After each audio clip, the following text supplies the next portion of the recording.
Ад сённяшняга дня вы глядзіце праграму, створаную экстрэмісцкім фармаваннем. У нас за зброю мікрафон, камера і вольнае слова. Аліна Коўшчык, вітаю ўсіх нашых гледачоў. Так назвалі нас людзі, якія перакручваюць паняткі, ствараюць фэйкі ды выкарыстоўваюць закон з мэтай утрымання ўлады. Але гэта не спыніць нас у сумленным выкананні журналісцкіх абавязкаў. Кожны дзень мы будзем расказваць вам правду. А таму сёння па-беларуску і без цэнзуры я традыцыйна пачынаю студыю «Белсат». І ўжо зараз з намі ў студыі кіраўніца вэб-рэдакцыі нашага тэлеканалу Вольга Ерохіна. Воля, прывітанне. Ці для цябе сённяшняя ранішняя навіна стала нечаканасцю? Не могу сказать, что она была нечаканностью. Все чакали, что нас раней ці пазней признаюць экстрэмісцкім фармаваннем. Навіны пра гэта казалі. Не могу сказаць, што гэта прыемна, але не бачу ў гэтым вялікай трагедыі, калі разумець, што зараз адбываецца ў Беларусі. Раней ці пазней нас мусілі прызнаць гэтым экстрэмісцкім фармаваннем. Тым часам мы першы тэлеканал і першае СМІ, якое атрымала вось гэты статус экстрэмісцкага фарміравання. За што, як ты думаеш? Я думаю, за тое, што мы мылілі вочы ўладам, што мы добра і сумленна выконвалі сваю працу, што шмат што з таго, што мы рабілі, то бок навіны, факты, якія мы заўсёды правяралі, гэта, конечно, не падабалася нашым уладам. Мы выкрывалі розныя... Не нашым, безумоўна, не нашым, а тым, хто на вялікі жаль утрымлівае зараз уладу ў Беларусі. Гэта ім не падабалася, ім трэба было штосьці рабіць, вось яны і зрабілі. Паводле даследаванняў, які рабіў наш тэлеканал «Белсат», рэгулярна, то бок не штодня, але з пэўнай перыядычнасцю глядзяць альбо чытае ажно 40% беларусаў. Вось якія дадзены пра нашу аўдыторыю мы яшчэ можам сёння расказаць, чаму вось гэты ўплыў таго, што мы робім, сапраўды значны зараз у Беларусі? Ну, глядзі, у нас сапраўды вельмі вялікая колькасць падпісчыкаў, калі казаць пра сацыяльныя сеткі, пра Тэлеграм, калі казаць пра наш YouTube. Напрыклад, на YouTube, на нашым галоўным канале «Белсат Ньюс» зараз 459 тысячаў падпісантаў. Але пры гэтым глядзяць нас значна большая колькасць людзей і чытае нас значна большая колькасць людзей, чым тыя лічбы, якія бачныя сярод падпісантаў. Напрыклад, дасяг на тым жа самым «Белсат Ньюс» 750 тысячаў асобаў. Той же самы Тэлеграм, 66 тысяч падпісантаў, а агульны ахоп штодзённа 876 тысячаў асобаў. Гэта паказвае, што людзі могуць быць не падпісаны на нашы тэлеканалы. Мабыць, з нейкіх прычынаў, што яны баяцца быць падпісанымі, баяцца, што калі іх там схопіць, умоўна кажучы, і пабачыць падпіску, каб не падставляць саміх сябе, але яны працягваюць нас чытаць. І гэта, конечно... Гэта вельмі прыемна, заклікаем так далей рабіць. Тым часам вось хачу падзяліцца такой цікавай інфармацыяй, што раніцай я да таго, як прачытала навіну, што нас прызналі экстрэмісцкім фармаваннем, я ўжо атрымала ад нашых гледачоў паведамленне, што віншуем вас. І, дарэчы, мы атрымалі яшчэ адзін падарунак, я думаю, які мы можам падзяліцца з нашымі гледачамі. Зараз я спадзяюся, што вось акурат на плазме вы можете паглядзець. Гэта калаш, які стварылі нашыя гледачы. Тут усе вядомыя твары «Белсату» у якасці экстрэмістаў, тэрарыстаў Талібану, хутчэй за ўсё. Хутчэй за ўсё так бачаць беларускія ўлады зараз нас. Ну што ж. Нам застаецца толькі пасмяяцца. Так. Нам застаецца толькі пасмяяцца. Тым часам цяпер мы экстрэмісцкае фармаванне, да гэтага мы былі проста экстрэмістамі. Як змянілася праца агулам рэдакцыі тэлеканала пасля таго, вось як мы атрымалі гэтае ганаровае пачэснае званне? Сама праца, я не могу сказаць, што яна моцна змянілася. Натуральна, што некаторыя эксперты ці некаторыя проста звычайныя нашы гледачы, яны баяцца адкрыта выступаць у розных тэлесюжэтах, у розных артыкулах.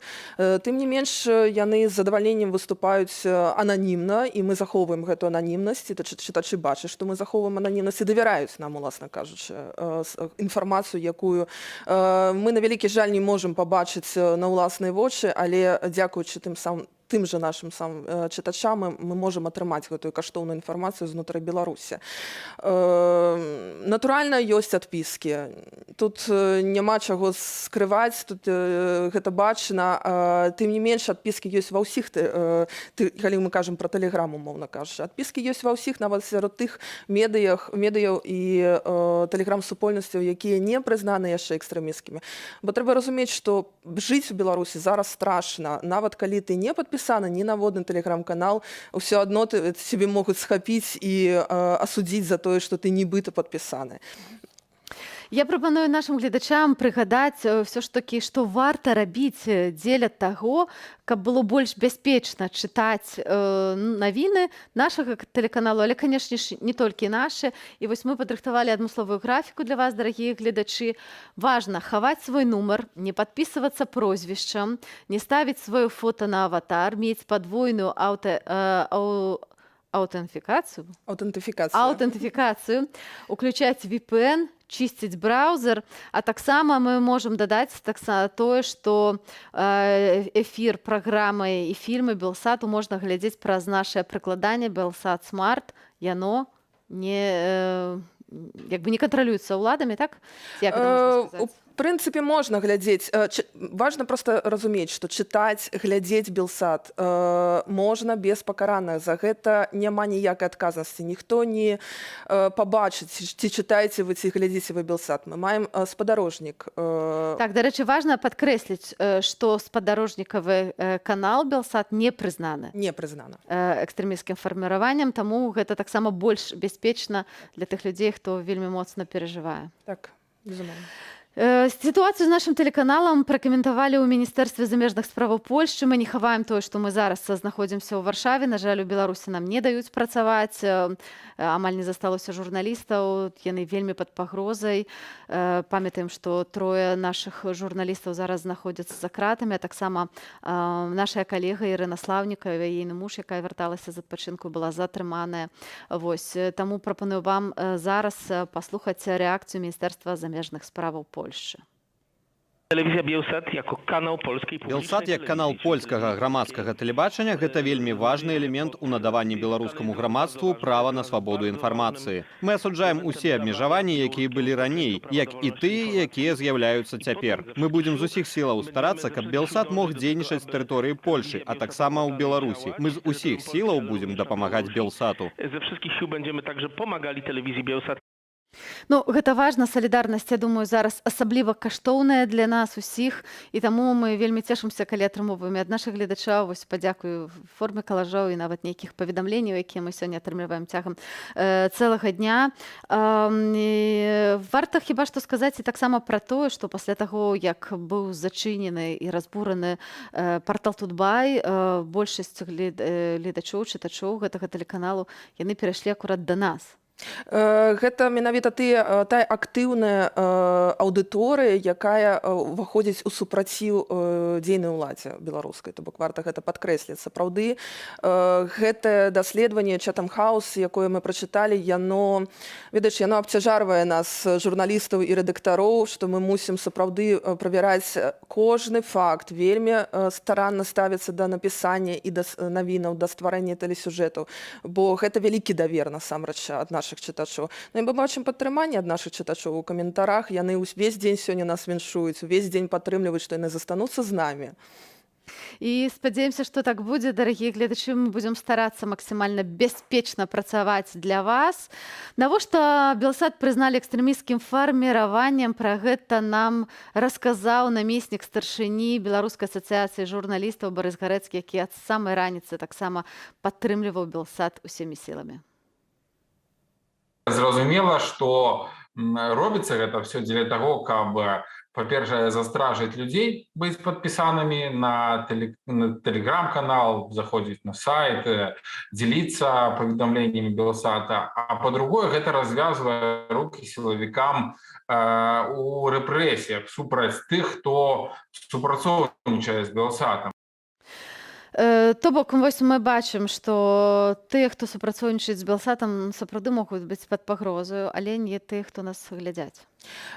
У Закон насамрэч вось пра гэта экстрэмісцкае фармаванне, тое, што мы чыталі, тое, што мы вывучалі з юрыстамі, там няма дакладна прапісана, хто можа быць пад пагрозай. Ці гэта тыя, хто супрацоўнічае, ці гэта тыя, хто супрацоўнічаў раней, ці тыя, хто толькі пасля ўжо ўвядзення гэтага закона далучыліся да каманды Белсата.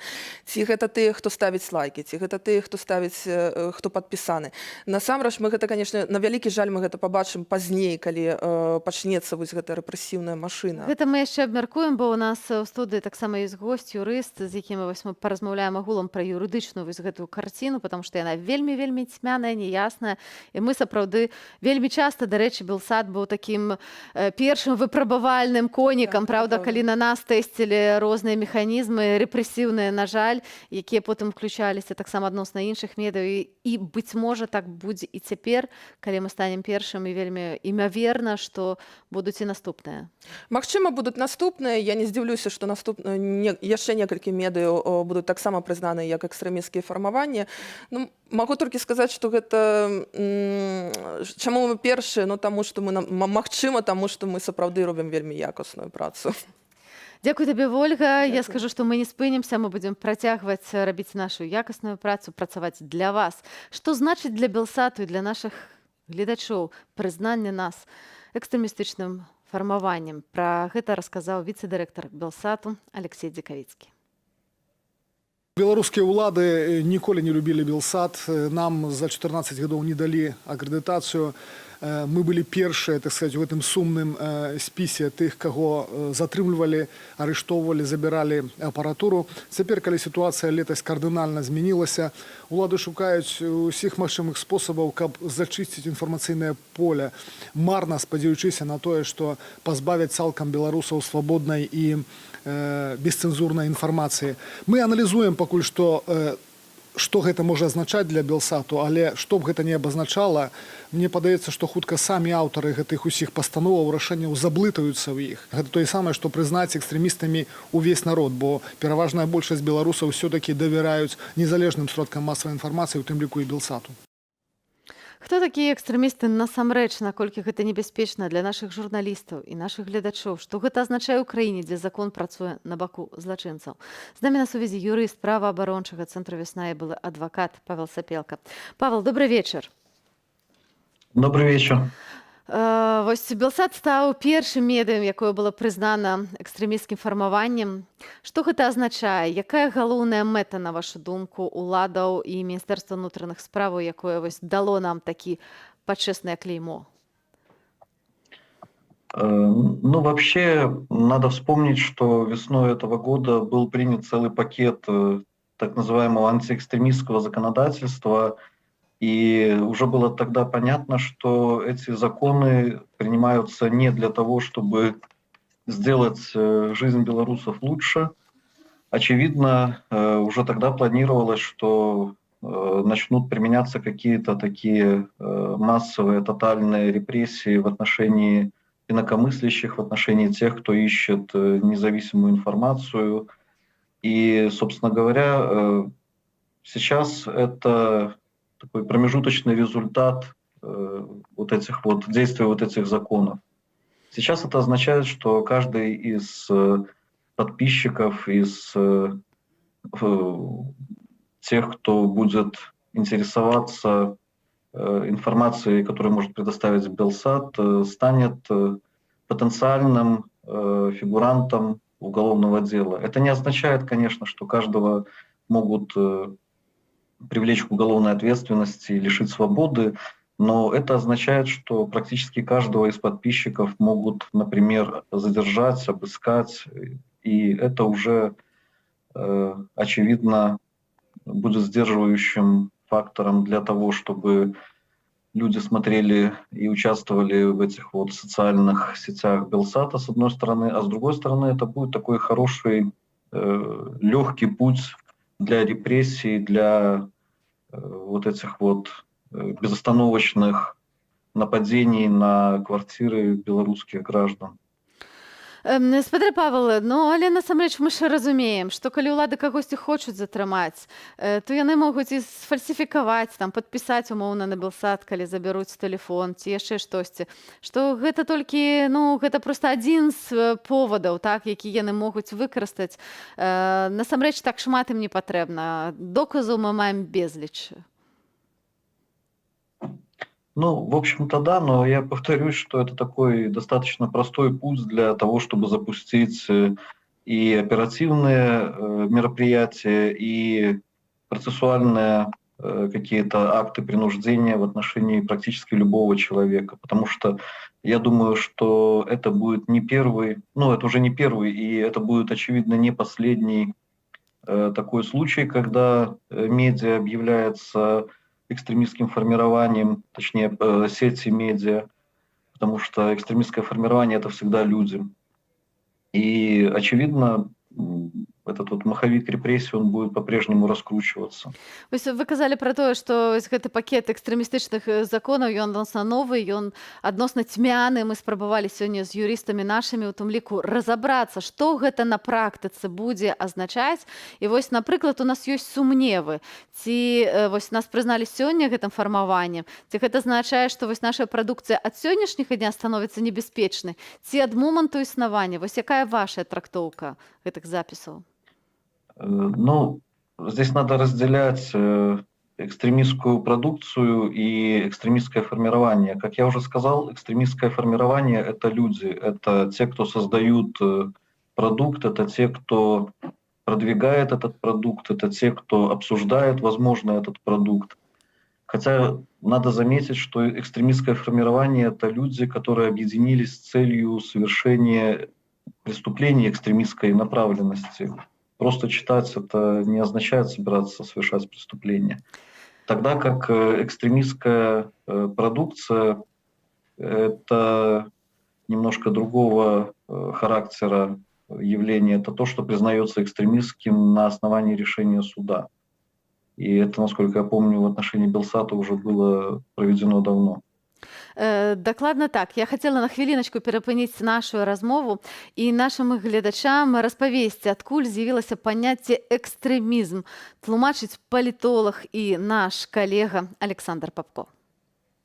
Няма міжнароднага агульнага для ўсіх узгодненага вызначэння экстрэмізму. Гэты тэрмін быў уведзены ў крымінальнае заканадаўства акурат аўтарытарнымі краінамі на пачатку 2000-х гадоў. І слова экстрэмізм азначае толькі прыхільнік нейкіх скрайных поглядаў. Што азначае скрайныя погляды, калі ў дэмакратычнай краіне гэта чалавек, які заклікае нешта забіваць, нішчыць, усталёўваць дыктатуру альбо праводзіць геноцид, то у недемократичной краине экстремистом становится просто человек, который заявляет, что 2 + 2 равняется 4. У краинах неправовых право з'является только набором покаранняў, якія выкарыстоўваюцца супраць чалавека, які парушыў непісаныя правілы. Вось, які парушыў інтарэсы аўтарытарнай краіны, неправовай дзяржавы. Ці вы згодны з такім трактаваннем гэтага тэрміну, спадар Павел?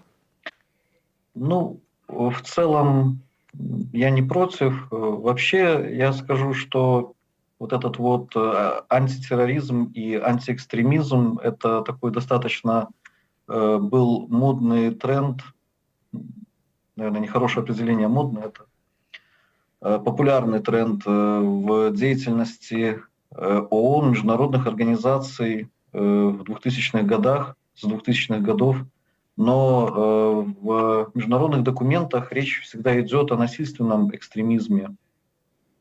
Все понимают, что терроризм – это плохо, и все понимают, что насильственный экстремизм – это тот экстремизм, который либо сопровождается насилием, либо неизбежно ведет к насилию. Это тоже плохо. Но вот экстремизм без вот этого содержания, без насильственной составляющей, это действительно плод уже юридической техники, в основном постсоветских, ну и других недемократических стран. Важна яшчэ звярнуць увагу на такі факт, што закон насамрэч, наколькі я разабралася, ён не ўдакладняе, што значыць удзельнік экстрэмісцкага фармавання. І таму вось гэтае трактаванне гэтых фармуліровак мы яшчэ хіба пабачым на практыцы, бо пакуль цяжка сказаць, так, што з гэтым будуць рабіць. Ну, в принципе, да. И, к сожалению, когда говорят, что да, там 60 тысяч участников соцсетей не посадят, то это правильно, но, к сожалению, любого из этих 60 тысяч могут подвергнуть каким-то репрессиям и подвергнуть вот каким-то этим процессуальным либо оперативным мероприятиям. Поэтому вот в этом, очевидно, сейчас в этом направлении движется задумка исполнителей этого законодательства. Ну, я вже ось закранала гэту лічбу ў размове з Вольгай Ерохінай, але вось яшчэ нагадаю вам, што 40% беларусаў дэкларуюць, што яны рэгулярна, час ад часу чытаюць альбо глядзяць Белсат. 40% дарослага насельніцтва Беларусі. Ну, гэта сапраўды такая лічба, якую цяжка рэпрэсаваць. Да, Хутка это, все опять же, беларусы могуць быць прыцягнуты па тым ці іншым артыкуле, калі ісці такім шляхам.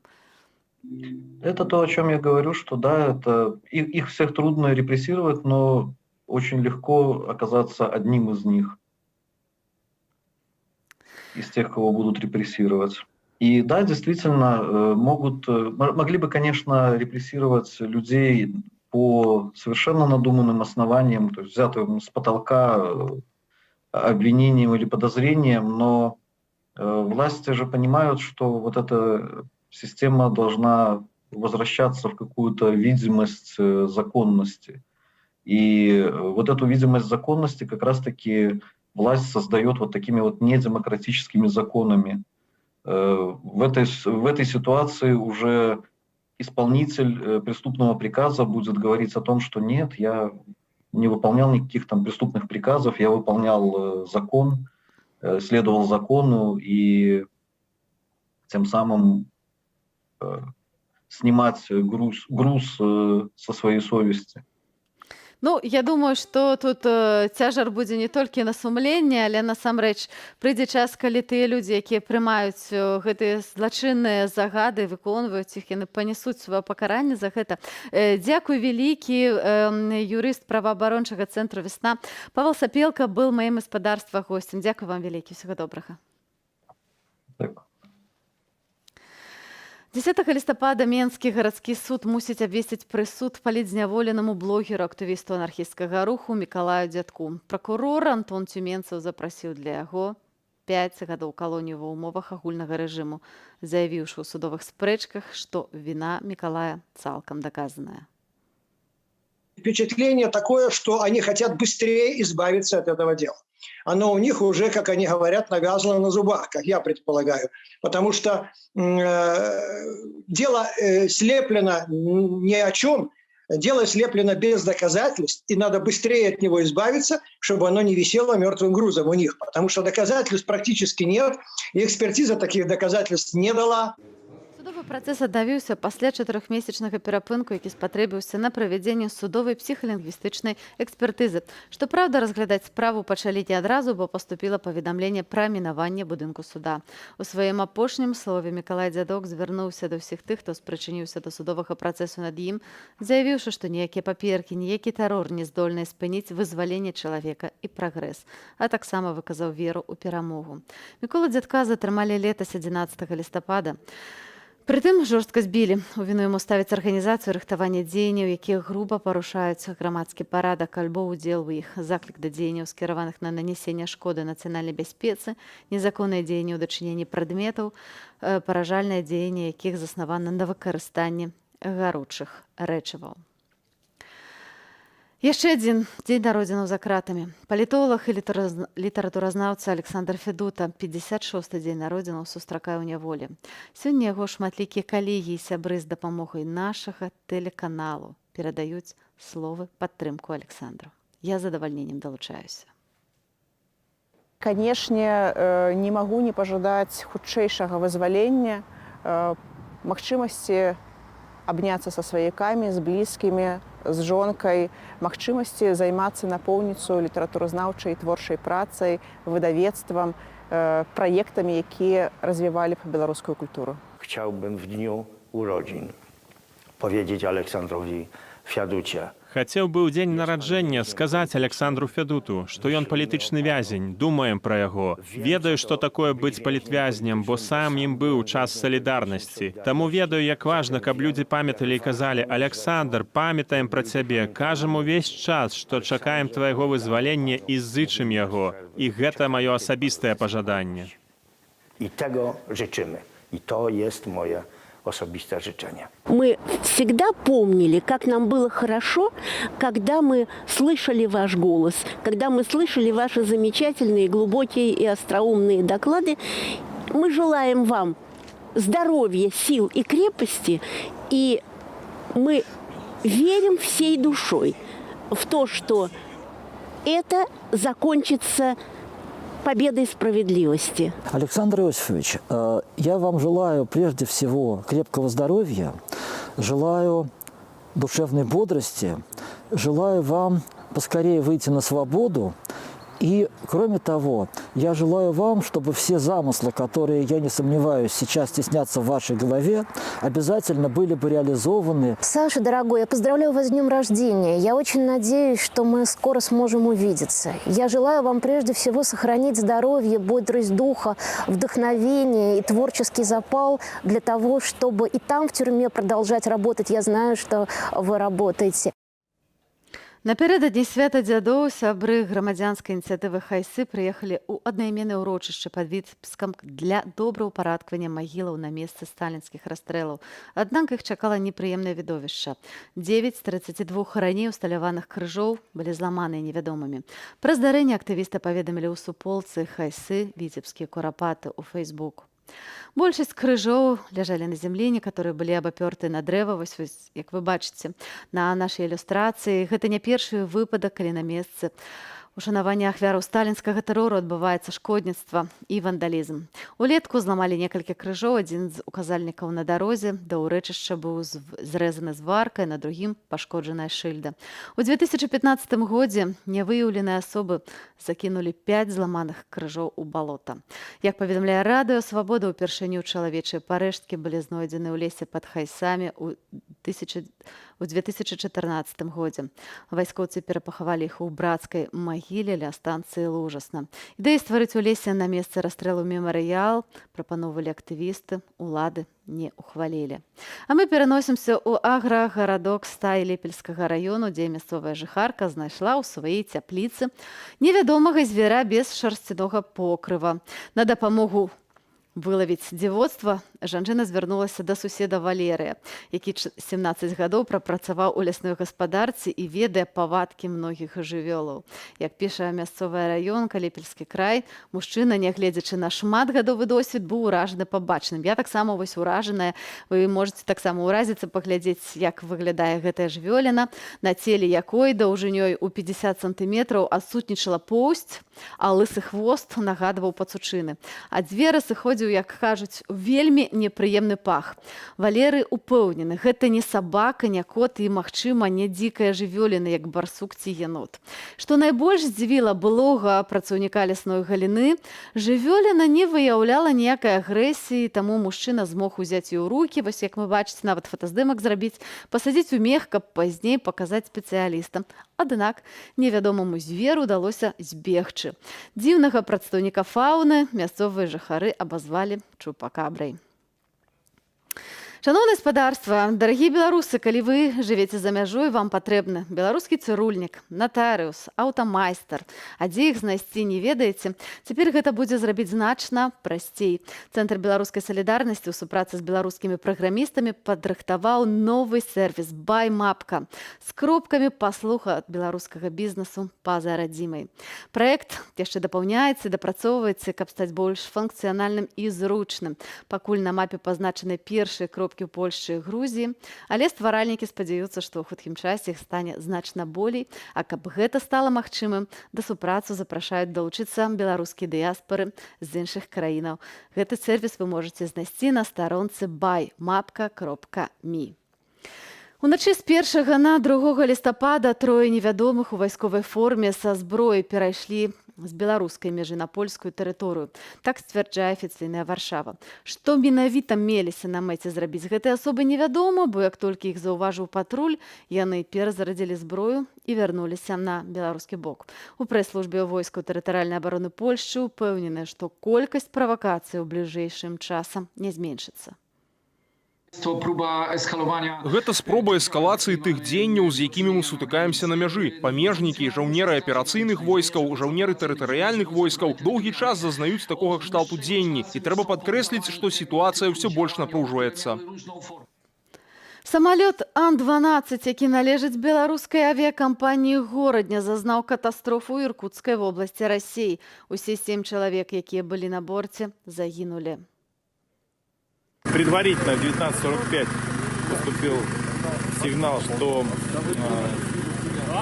военно-транспортный самолет Ан-12, выполняющий рейс из Якутска в Иркутск, запросил второй заход на посадку. К сожалению, он не смог посадить самолет первый раз и после этого пропал с радара. Местные жители обратились в службу спасения, указали место крушения самолета. Прибыли спасатели, к сожалению, все погибли. Фрагменты тел имеются. Компания Гродно, белорусская, работала на внутренних российских рейсах, неоднократно участвовала в транспортировке грузов. Сярод ахвяраў крушэння трое беларусаў, гэта чальцы экіпажу, штурман Андрэй Сергееў, таксама інжынеры Дмітрый Гарманенко і Максім Карпук. Трагедыя адбылася за 4 кіламетры да аэрапорту пры заходзе самалёта на пасадку. Пасля сутыкнення з зямлёю самалёт загарэўся. Меркавана катастрофа адбылася з-за памылкі пілатавання альбо тэхнічнай няспраўнасці. Жорсткі вырак праваабаронцам. Кіраўнік гомельскага аддзялення Леанід Судаленко быў асуджаны да 3 гадоў калоніі, а валанцёрка Тацяна Ласіца да 2,5. 18 праваабарончых арганізацый патрабуюць неадкладна адмяніць несправядлівы прысуд. З намі на сувязі праваабаронца Васіль Палякоў, калега Леаніда, якія працавалі разам у гомельскай вясне. Вітаю вас, спадар Васіль. Добрый вечер. Як вы зарэагавалі на прысуд сваім калегам? Гэта было чакана і непрыемна адначасова. Ўсё ж такі былі спадзяванні, што вырак будзе менш жорсткі, але атрымалі тое, што атрымалі.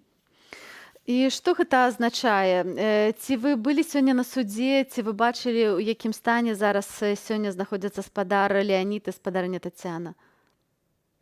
Не атрымалася трапіць у залю, таму што не пускалі нікога. Змагла прайсці толькі жонка Леаніда і адзін з актывістаў. Усіх астатніх трымалі на першым паверсе і нават не дазвалялі падняцца на другі паверх, дзе можна было пабачыць, як Леаніда з Тацянай заводзяць у залю і потым выводзяць. Адпаведна, пачулі толькі інфармацыю ад жонкі і ад спадара Мікалая, які патрапіў. І Тацяна і Леанід былі гатовыя да гэтага выраку, калі прокурор запрасіў, было відавочна і прадказальна, што будзе нешта блізкае да гэтага. Яшчэ добра, што Тацяне на паўгады далі менш, але спадзяваліся, што і Леаніду дадуць 2,5, улічваючы тое, што ён усё ж такі бацька, у тым ліку аднаго непаўнагадовага сына. А што распавядала жонка спадара Леаніда, якая удзельнічала, якая бачыла і была сведкам гэтага судовага паседжання? Настрой у Леаніда больш-менш такі стабільны. У Тацяны таксама паводзілі яны сябе спакойна падчас выраку зачытвання. Яны не ўставалі, і калі суддзя звяртаўся, ці ёсць пытанні, яны таксама адмовіліся ўстаць, каб задаць пытанне. Леанід сказаў, што ён не разумеў гэтага прысуду. Ён разумее, што суддзя з сумленнем дамовіўся, а не разумее, як можна дамовіцца з законам, таму што гэта ўсё супярэчыць нават беларускаму нацыянальнаму закону. Дакладна так, я вось зачытаю цытату. Пасля вынесення прысуды на пытанне суддзі Салоўскага: вам все зразумела? Леонид Свидаленко адказаў: вы дамовіліся са сваім сумленнем, але як вы дамовіліся з законам? Вось як вы пракаментуеце гэту фразу? Вы праваабаронцы, людзі, якія столькі гадоў бароняць правы беларусаў у краіне, дзе гэта рабіць вельмі складана. Цяпер вы самі пад вялікім абстрэлам, пад вялікім цяжарам. Ці сапраўды яшчэ хоць нейкае значэнне мае закон у нашай краіне? У дадзеным выпадку ён не мае, там, дзе палітыка, там, дзе некаторыя іншыя пытанні, якія актуальны для былых уладаў, незаконных уладаў. Ну, вось там закон абсалютна не працуе. Ёсць сферы, дзе яшчэ можна спадзявацца на нейкую справядлівасць, але гэта не тычыцца палітычных пытанняў. Па гэтаму так, ніхто і не спадзяваўся, што будзе суд па законе, па сумленню. Ну і атрымалі тое, што пабачылі сёння, і гэта не першы такі вырак для грамадскіх палітычных актывістаў, для праабаронцаў. Спадара Леаніда і спадарню Тацяну вінавацілі ў арганізацыі падрыхтоўкі дзеянняў, што груба парушаюць грамадскі парадак, у навучанні падрыхтоўцы асобаў для ўдзелу ў такіх дзеяннях, а таксама фінансаванне альбо іншым матэрыяльным забеспячэнні. 3 гады гэта максімальны тэрмін пакарання. Вы лічыце, што гэта помста за вашу праваабарончую дзейнасць? Так, безумоўна, таму што не было ні парушэнняў грамадскага парадку, не было нейкіх беспарадкаў, але атрымліваецца, што была арганізацыя. Ну, не можа быць арганізацыя фінансавання без саміх дзеянняў. Пагэтаму ўсё гэта выглядае дзіўна і недарэчна, высмактана з пальцу.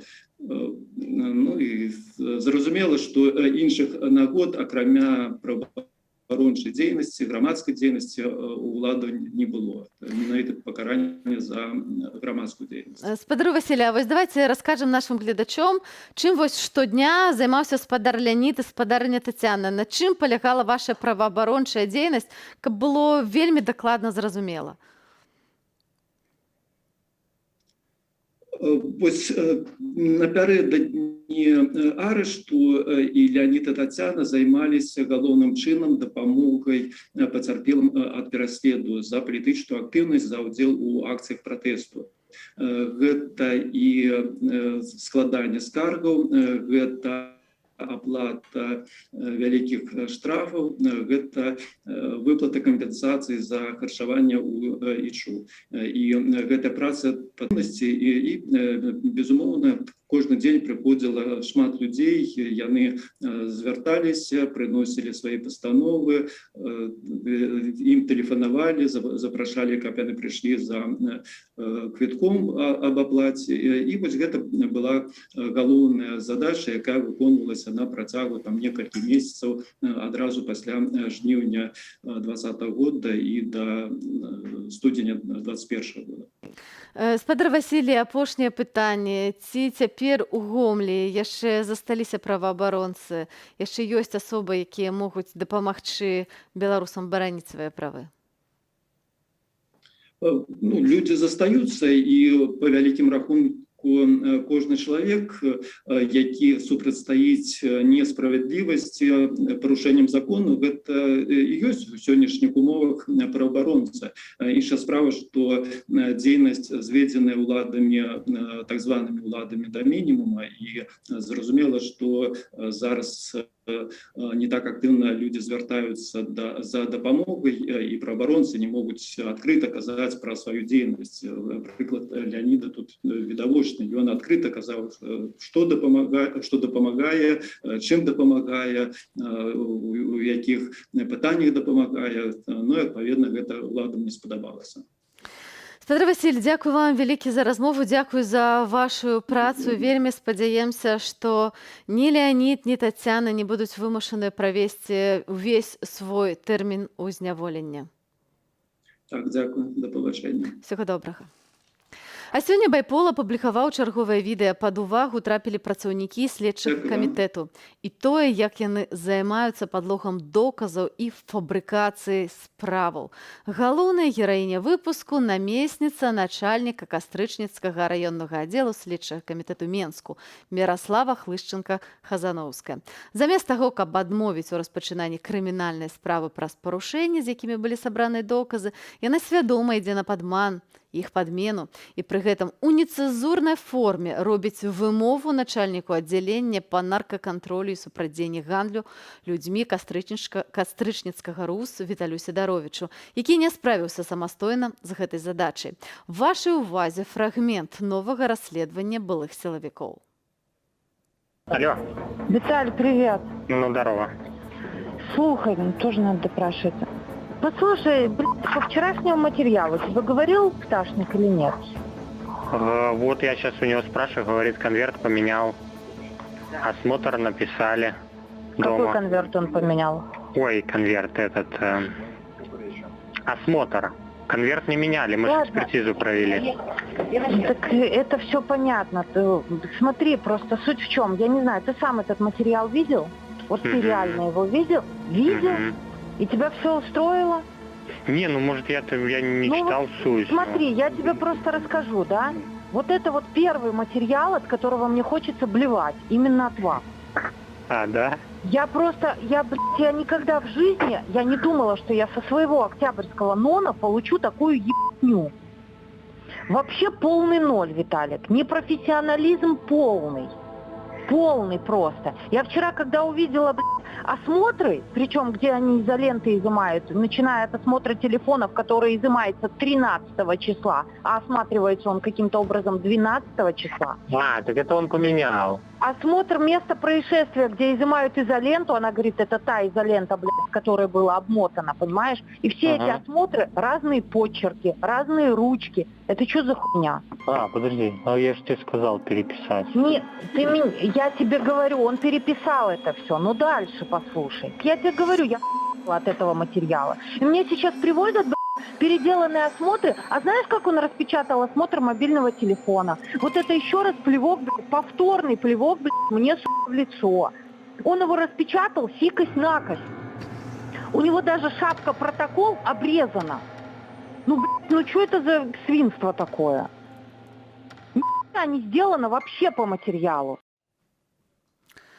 Вось такі даволі ўражваючы фрагмент расследавання Байпола. Ужо зараз са мной у студыі Александр Азараў, прадстаўнік ініцыятывы Байпол. Вітаю. Добрый дзень. Александр, калі вось вы пачулі першы раз гэтыя размовы, што вы падумалі? Ничего нового я не услышал. Я прослужил более 21 года и все это слышал на практике и видел.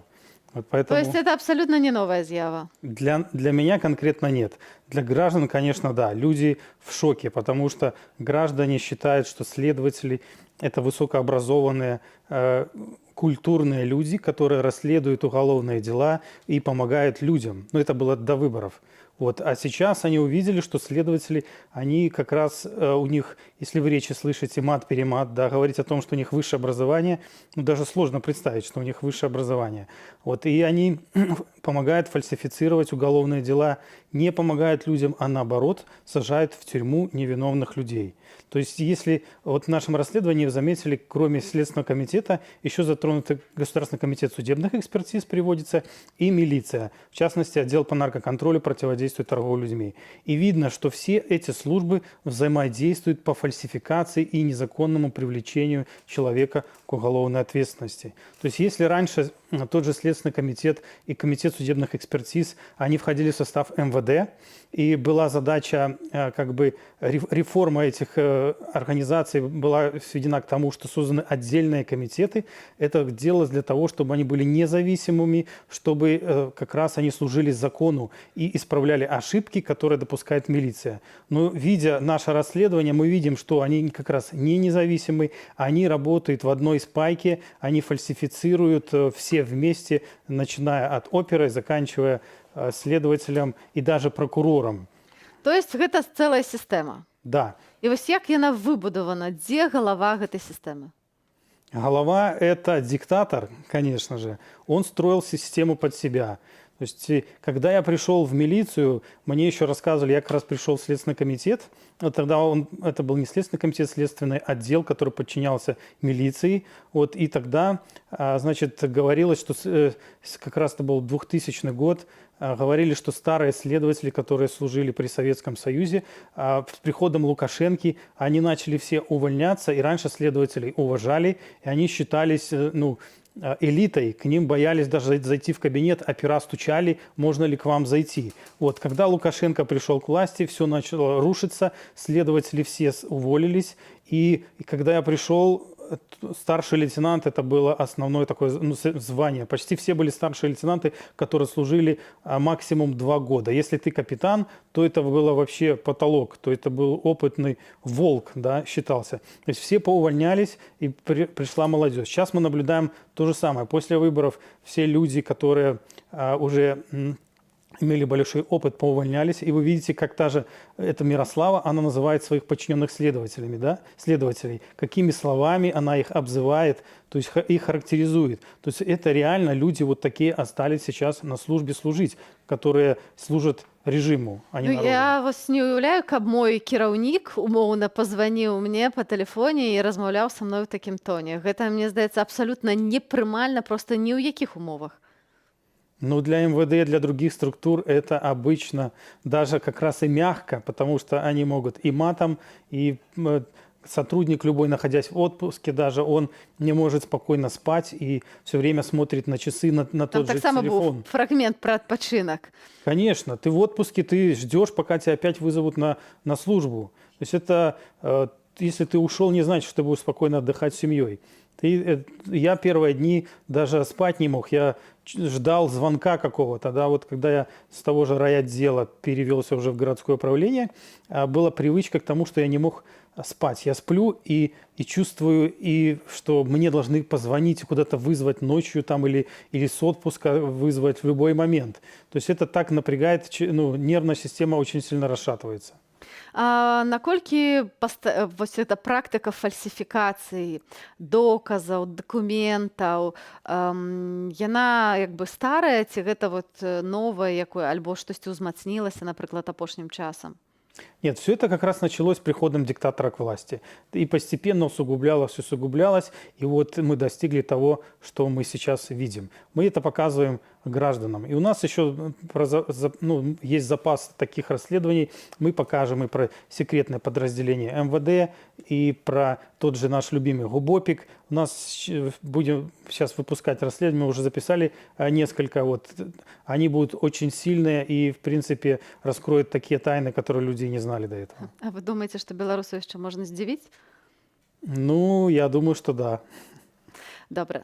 Будзем чакаць расследаванняў новых, але пакуль давайце вернемся да таго, што вы публікуеце фактычна доказы таго, што злачынства адбываецца фактычна там, дзе яны павінны раскрывацца.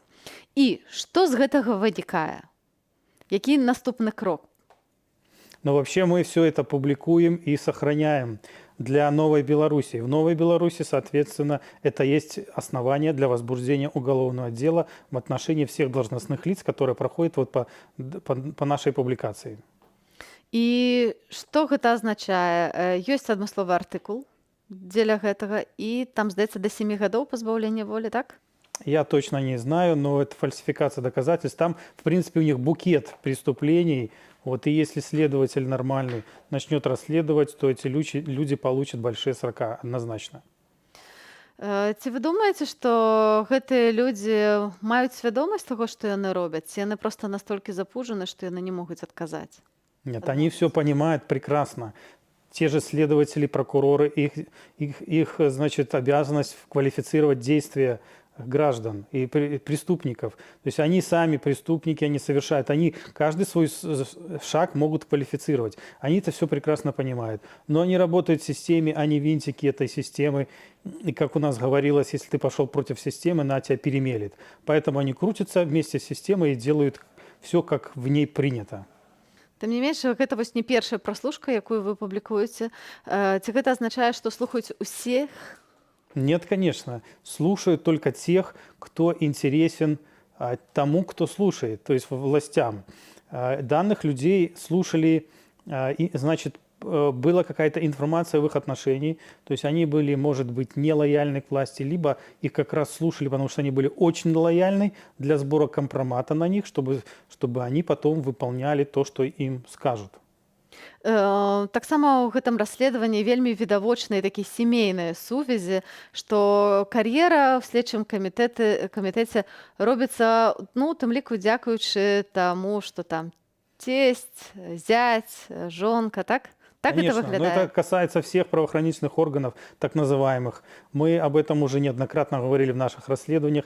Везде процветает кумовство, на службу берут не тех, кто достоин, а родственников и знакомых. Вот и есть даже такие подразделения, где большая часть сотрудников, вот где большая зарплата, к примеру, набирают, одни родственники работают, из всего отдела, из 10 человек, 2 человека набирают, которые действительно специалисты, и они работают за всех. А те остальные просто курят, там пьют чай, кофе и получают огромную зарплату. Як зараз выглядае недахоп кадраў агулам в органах так званых сілавых? Ці сапраўды ёсць так, што набор і няма каму сапраўды Да, працаваць? действительно катастрофически не хватает сотрудников. Увольняются все, кто достигает предельного возраста службы или у кого истекает контракт. Даже те, кто был лоялен якобы к власти и был причастен к совершению преступлений в отношении белорусского народа. Они видят, что им уже достаточно, но они понимают, что они будут привлечены, и зачем им на себя вешать большое количество преступлений, им достаточно того, что они совершили. Людям приходит осознание того, что произошло в августе и в последующие ближайшие месяцы. И поэтому сейчас людей не удержать. Они увольняются массово, как только истекает срок. Які гэта працэнт? Можна пра гэта казаць, ці вельмі цяжка акрэсліць? Это процент не скажешь, но, к примеру, сейчас, кстати, вот интересная информация, вторая волна увольнений пошла за тех, кто сдавал подписи за Бабарика.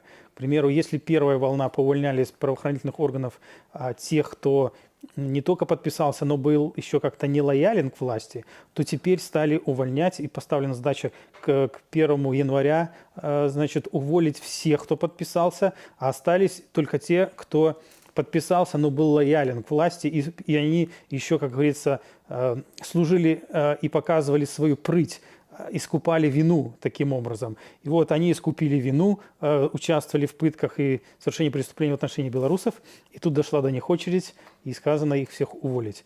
Поэтому их сейчас увольняют. А яны не баяцца, што яны вот застануцца без гэтых сваіх верных халуёў?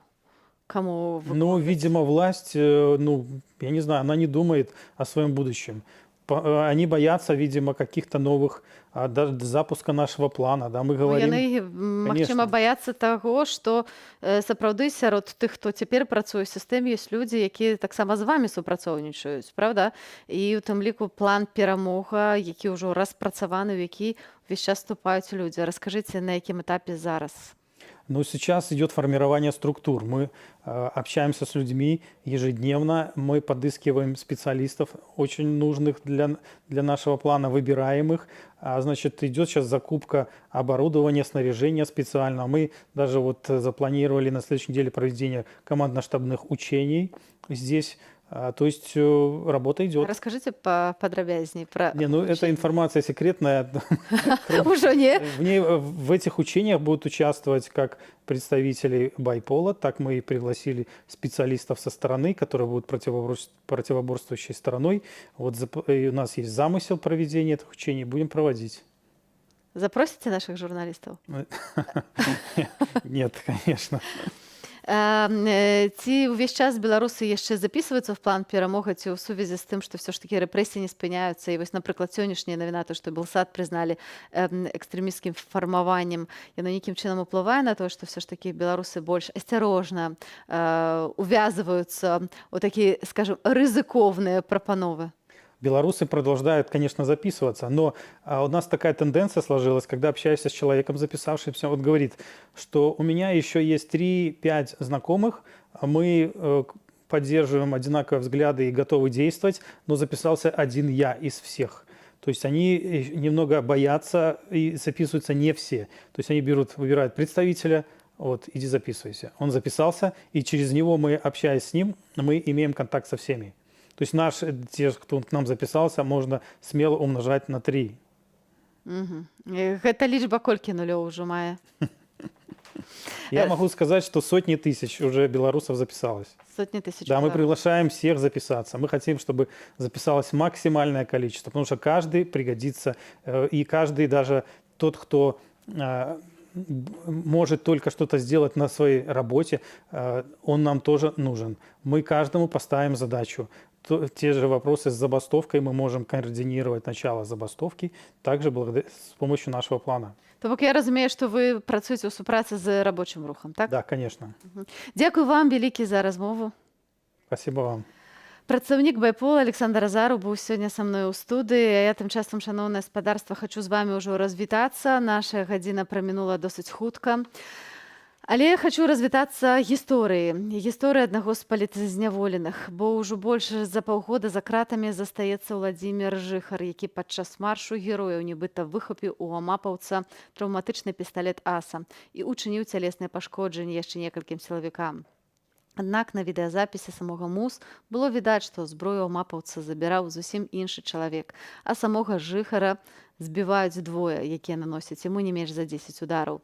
І тым не менш, паводле хадайніцтва так званай пракуроркі Анастасіі Малыкі, Владзімір быў асуджаны асобай у чорнай мантыі Александрам Якунчыхікам на 5 гадоў зняволення ў калоніі агульнага рэжыму. Сёння Владзімір Жыхар у нашай рубрыцы «Жыве Беларусь».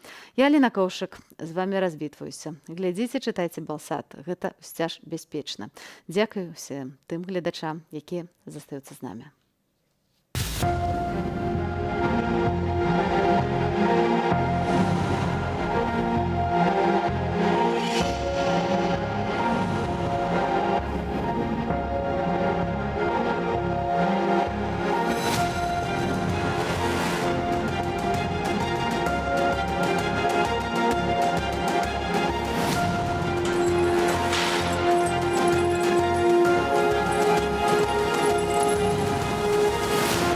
Адабралі права абараняць сваё жыццё. Хочацца верыць, што некалі краіна стане свабоднай, і наш народ будзе жыць на сваёй зямлі.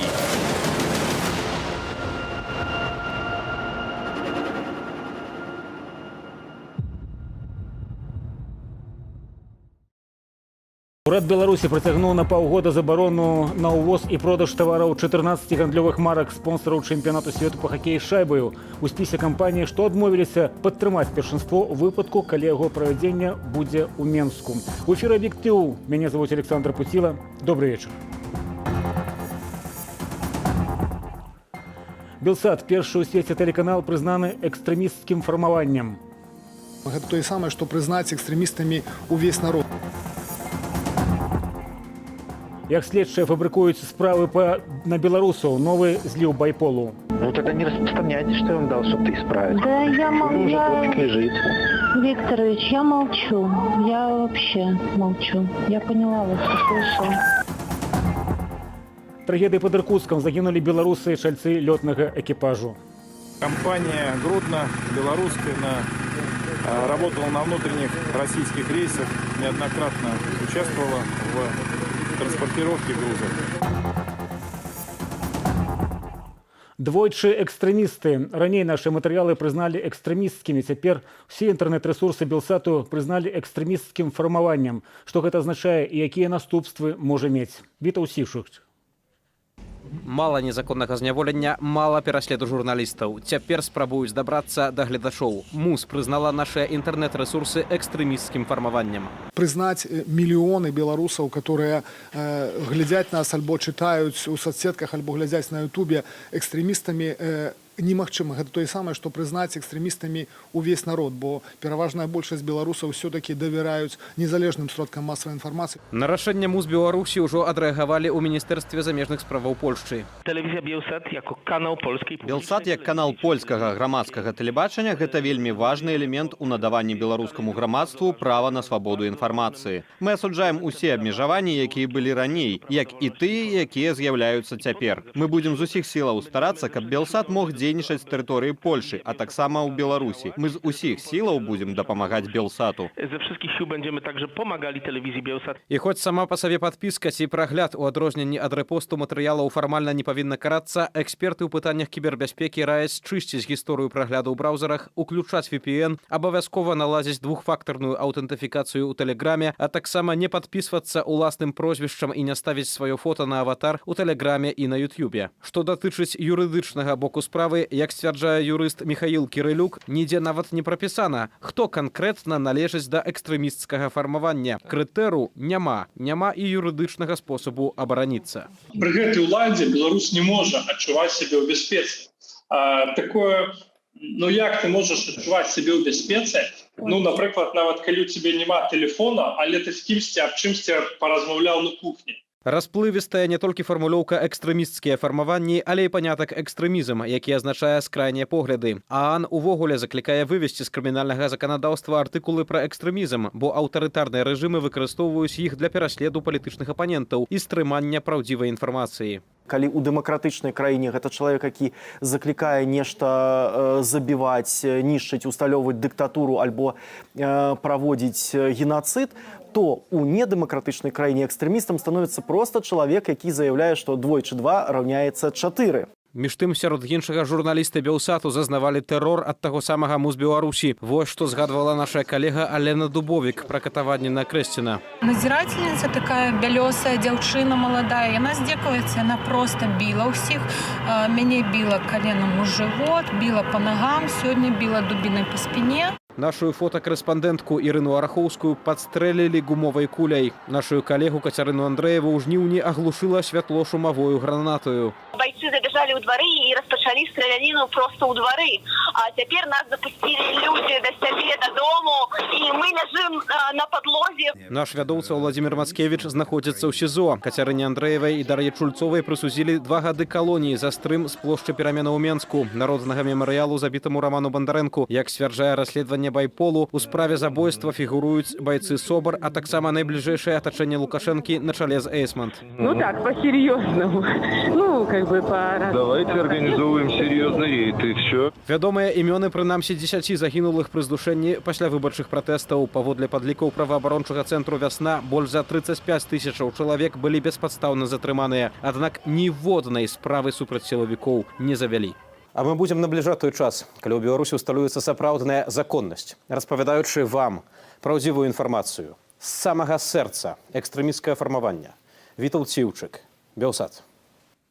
Наўрад ці кагосьці абмінула прававое бязладдзе дыктатарскага рэжыму выснова расследавання Байпол пра тое, як следчыя фабрыкуюць справы супраць беларусаў. Гаворка не абавязкова пра палітычныя працэсы, наркотыкі, паклёп, крадзяжы, карупцыя, ўсё, на чым растуць паказнікі і зоркі на пагонах. Пра тое, як робяцца падтасоўкі ўнутры органаў, Юлія Цяльпук.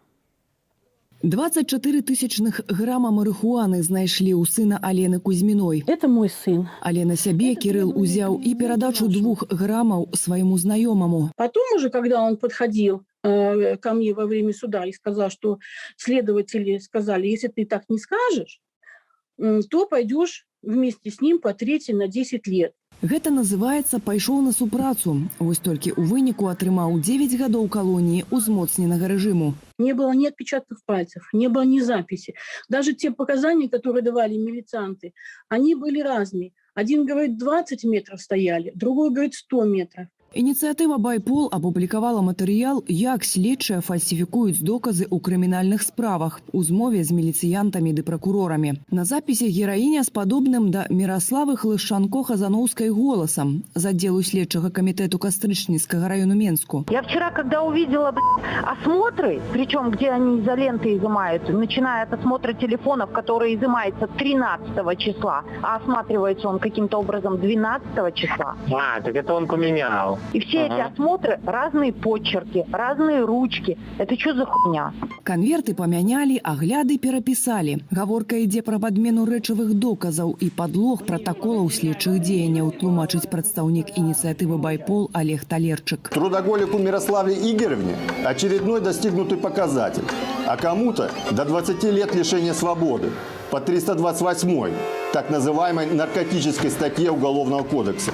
а точнее 20 лет ада по прямому указанию диктатора. Загадвала не ўносіць дату і час, нішчыць працэсуальныя дакументы, не дапытваць асобаў, паказанні якіх могуць паўплываць на хаду расследавання. Плюс падмена працэсуальных дакументаў у крымінальных справах, якія ўжо перададзеных пракурору для накіравання ў суд. Ну тогда не распространяйте, что я вам дал, чтобы ты исправить. Да я молчу. Лежит. Викторович, я молчу. Я вообще молчу. Я поняла вас, услышала. За такія справы адказнасць да 3 до 7 гадоў пазбаўлення волі, кажа Олег Талерчык, былы старэйшы пракурор Генпракуратуры. Такімі патэнцыйнымі сядзельцамі унутраныя органы перапоўненыя, кажа блогер Нехта, які бадай першым кінуў выклік лішнім асобам у праваахоўных органах і атрымліваў безліч паведамленняў пра тамтэйшае бязладдзе. Вельмі шмат міліцыянтаў, якія сапраўды хочуць служыць народу, а не гэтай сістэме, засталося ў органах. І их, конечно, принижают, их позбавляют премиям, им не дают нормально працаваць. Асобным спісам ідуць справы палітычныя. 2 лістапада следчы камітэт і шэраг управленняў унутраных справаў гарвыканкамаў пазбавіліся аккаунтаў у Гугле і каналаў у Ютубе. Когда сюда приходят сотрудники Следственного комитета и делают такие глаза и говорят: что вы можете нам рассказать? З прычыны санкцыяў супраць беларускіх чыноўнікаў і арганізацыяў, датычных да гвалту і рэпрэсіяў у Беларусі. Юлія Цяльпук, Белсат. Просто прывезці дровы сям'і асуджанага за пратэсты злачынства, яшчэ якое лічыць беларускі рэжым. За гэта, а таксама за аплату штрафа ў гомельскага праваабаронцу Леаніда Судаленку сёння адправілі ў калонію. У гэты час у Менску актывісту Міколу Дзядку абвінавачанне запрасіла 5 гадоў зняволення. Судовыя справы дня у аглядзе Надзеі Бельскай. Праца выкананая, і гомельскі суддзя Сергей Салоўскі можа спаць спакойна. Сёння ён адправіў у калонію сябраў праваабарончага цэнтру «Вясна». Леаніда Судаленку на 3 гады агульнага рэжыму, Тацяну Ласіцу на 2,5. Адзінае спадзяванне было толькі ў тым, што дадуць не 3 гады па максімуму, як прадугледжваюць санкцыі, а дадуць усё ж такі 2,5 гады, таму што ў Леаніда ўсё ж такі ёсць непаўнагадовы сын. Тацяну Ласіцу і Леаніда Судаленку затрымалі амаль 10 месяцаў таму, за што менавіта грамадства даведалася з лістоў палізняволенага. Прывёз дровы шматдзетнай сям'і, патлумачыў відэаблогеру, што такое пратэст, прапанаваў сустрэць за крату гамяльчанку, правёў семінар аб лічбавай бяспецы, аплочваў штрафы і судовыя мыта. Гэта кваліфікавалі пад 2 часткі 342 крымінальнага артыкулу. Арганізацыі рыхтавання дзеянняў, што груба парушаюць грамадскі парадак, і навучанне, рыхтавання ці фінансавання пратэстаў. Няма сумневаў, што ўлады пераследуюць «Вясну» ў помсту за яе 25-гадовую выбітную, бясстрашную працу па абароне правоў чалавека. У супольнай заяве праваабаронцы заклікаюць улады Беларусі неадкладна адмяніць вырак і вызваліць праваабаронцаў. Прысудам абуранае і грамадства. За гады сваёй практыкі кіраўнік гомельскай «Вясны», адвакат Леанід Судаленка дапамог дзясяткам, а то і сотням людзей, якія яму дагэтуль удзячныя. Уничтожают людей, уничтожают личности, уничтожают профессии тех, которые просто неугодный режим. Очень надеюсь, что все-таки белорусы не позволят ни ему, ни другим нашим политзаключенным сидеть все свои сроки до конца. Быццам і нечаму здзіўляцца, але эмоцыі цяжка стрымліваць. Пра прысуд Леаніду Судаленку яшчэ не ведае гомельскі валанцёр Ілля Міронаў. Яго вы бачыце на гэтых здымках. Ён ужо месяц як у СІЗА. Сёння раніцаю яго дома правялі чарговы ператрус. Конечно, ничего, ни одной бумажки, нигде ничего не забрали. Да потому что и ничего нет. То, что можно было, уже давно забрали. Ілля адзін з тых, каго затрымалі за каментары ў справе Андрэя Зельцара, забітага ў страляніне з працаўніком КДБ. У словах валанцёра следчы камітэт угледзеў абразу прадстаўніка ўлады і распальванне варожасці. А гэта кадры сённяшняга і перадапошняга судовага паседжання над вядомым беларускім анархістам Міколам Дзядком. Дарэчы, пачатак затрымалі амаль на гадзіну. Будынак нібыта замінировали. Впечатление такое, что они хотят быстрее избавиться от этого дела. Оно у них уже, как они говорят, навязано на зубах, как я предполагаю. Потому что дело слеплено ни о чем. дело слеплено без доказательств. Миколая вінавацяць у блакаванні дарогі, ад якога дзяржава зазнала страты амаль на 6 тысячаў рублёў, а таксама ў вядзенні тэлеграм-каналу «Мікола». Да справы далучаюць і нібыта знойдзеныя ў яго шкляныя бутэлькі з гаруча-змазачнымі матэрыяламі. Усім, хто мае дачыненне да арганізацыі гэтага судовага працэсу, а роўна і іншых палітычных рэпрэсіяў у маёй краіне, я хачу сказаць: не майце ілюзіяў. Ніякія напісаныя вамі паперкі, ніякі тэрор не здольны спыніць вызваленне чалавека і прагрэс. Мы ўсё роўна пераможам. Міколу пагражае 5 гадоў турмы. Любой режим всегда падет. Живи Беларусь. Верим, можем, переможем. Ничто не сплямить и не осилить нашей правоты. И нам яшчэ паслужыць наша памяць. Цяпер Леонид Судаленко і Тацяна Ласіца чакаюць этапу. Ілля Міронаў суда, Мікола Дзядок выраку. Яго агучаць у наступную сераду. Надзея Бельская, Белсат. Польскае міністэрства замежных справаў ізноў выклікала Александра Часноўскага, часовага паверанага ў справах Рэспублікі Беларусь, каб выказаць пратэст у сувязі з чарговай правакацыяй на мяжы. Гэтым разам на тэрыторыю Польшчы з Беларусі зайшлі невядомыя людзі ў вайсковай амуніцыі са зброяй, працягне Антон Каменскі. Уначы з 1 на 2 лістапада трое невядомых у вайсковай форме са зброяй перайшлі на польскі бок. А калі іх заўважыў польскі патруль, перазарадзілі зброю і вярнуліся на беларускую тэрыторыю. Гэта спроба эскалацыі тых дзеянняў, з якімі мы сутыкаемся на мяжы. Памежнікі, жаўнеры аперацыйных войскаў, жаўнеры тэрытарыяльных войскаў доўгі час зазнаюць такога кшталту дзеянні. І трэба падкрэсліць, што сітуацыя ўсё больш напружваецца. Колькасць правакацыяў і спробаў перайсці мяжу бліжэйшым часам не зменшыцца, упэўненыя ў Варшаве. Аднак спецыяльныя службы Польшчы зафіксавалі, што Ірак пачаў эвакуацыю сваіх грамадзянаў з Беларусі.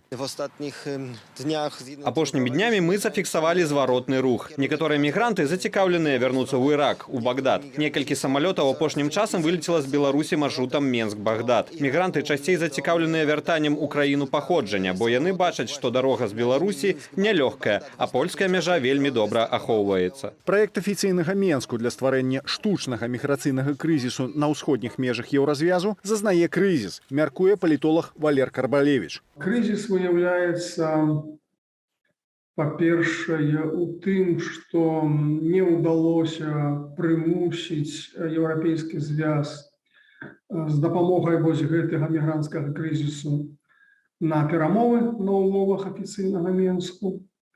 Другая праблема – гэтыя мігранты сталі ствараць пэўныя цяжкасці для самой Беларусі. Яны сталі заўважнымі ў Беларусі. Заўважыць вялікія групы мігрантаў можна ў гандлёвых цэнтрах, кафэ, на вакзале Менску альбо ў памежных вёсках. Некаторыя жывуць пад адкрытым небам у дварах і на вуліцах. Аднак падобна, што ўлады гэта не турбуе. Яны надалей выдаюць кароткачасовыя візы гасцям з Блізкага ўсходу і Афрыкі.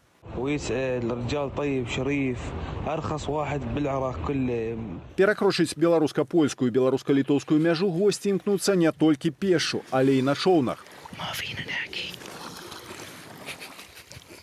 А гэтым мігрантам не пашанцавала. Падобна, што літоўскія памежнікі развярнулі іх у бок Беларусі. Вяртацца прыйшлося праз халодную раку. Толькі за апошнія сотні літоўскія і польскія памежнікі перадухілілі 453 спробы нелегальнага мінання мяжы.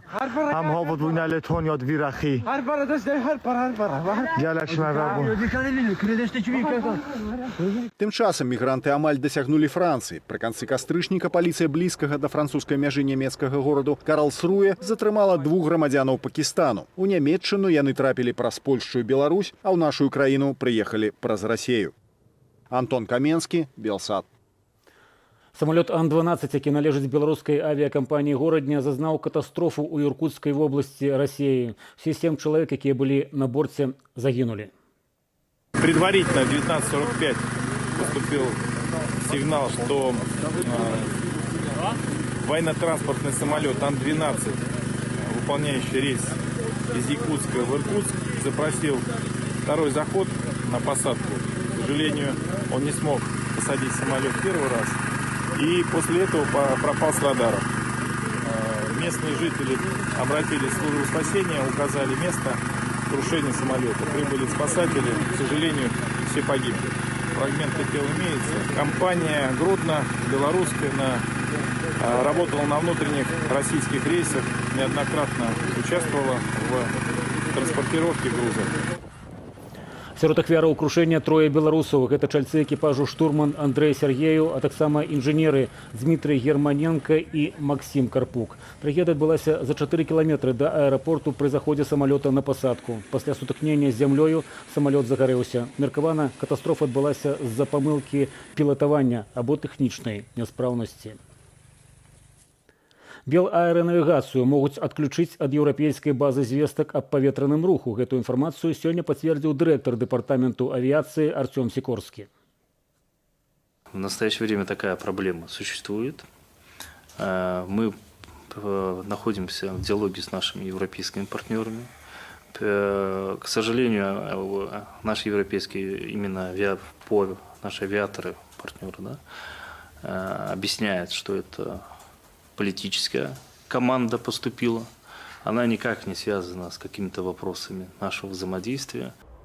Са словаў Сікорскага, страчаная выгада беларускай грамадзянскай авіяцыі ад санкцыяў складае каля 10 мільёнаў долараў штомесяц. У выпадку немагчымасці лізінгу для Белавіі амерыканскіх і еўрапейскіх самалётаў кампанія можа замяніць іх на машыны расійскай вытворчасці. Пасля інцыдэнту з прымусовай пасадкаю самалёту Ryanair еўрапейскі звяз і шэраг іншых краінаў закрылі для беларускіх авіаперавозчыкаў сваю паветраную прастору. Таксама самалёты еўрапейскіх авіякампаніяў адмовіліся ад выкарыстання паветранай прасторы Беларусі.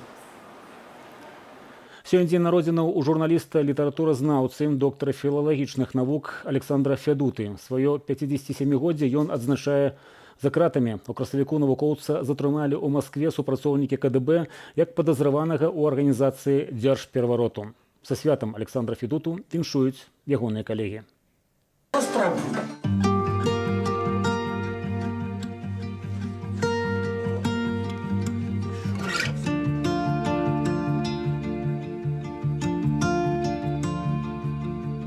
Многие его знают и помнят как человека, который в самых сложных ситуациях принимал решения именно по совести. И мне кажется, что вообще мало таких людей сегодня есть.